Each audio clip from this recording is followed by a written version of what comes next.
Les troupes russes, déployées au sol, avancent désormais sur plusieurs axes de pénétration du nord, de l'est et du sud de l'Ukraine, alors que de premiers combats ont éclaté à Kiev aujourd'hui.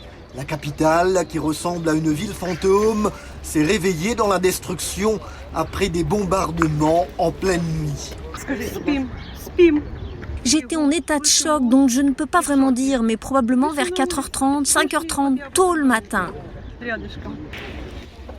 Le chef de l'État ukrainien appelle les Européens aguerris à venir combattre l'armée russe. Volodymyr Zelensky reproche à leurs dirigeants une réponse trop lente face à l'invasion de Moscou. Si vous avez une expérience du combat en Europe et que vous ne voulez pas regarder l'indécision des politiciens, vous pouvez venir dans notre pays et vous joindre à nous pour défendre l'Europe où cela est très nécessaire maintenant.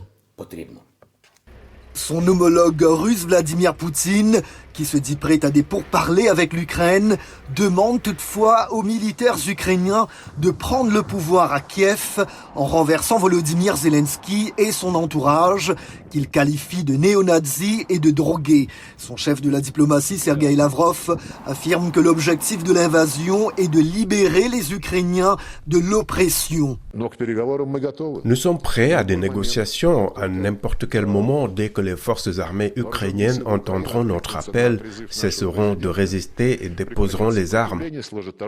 L'Union européenne indique qu'elle va sévèrement sanctionner Vladimir Poutine et Sergueï Lavrov pour leur responsabilité dans l'invasion de l'Ukraine. Pour l'UE, c'est le maître du Kremlin lui-même qui se comporte comme les nazis. Il dit toujours quelque chose comme « nous empêchons un génocide », ce qui est totalement absurde, car il en commet un ou est sur le point de le faire. Il parle de dénazifier l'Ukraine, mais c'est lui qui se comporte comme les nazis. Un dernier bilan fait état de morts et de blessés, à la fois côté russe et ukrainien, mais les pertes humaines et matérielles sont difficiles à confirmer. L'ONU, pour sa part, indique que les carburants, l'argent liquide et les équipements médicaux commencent à manquer en Ukraine.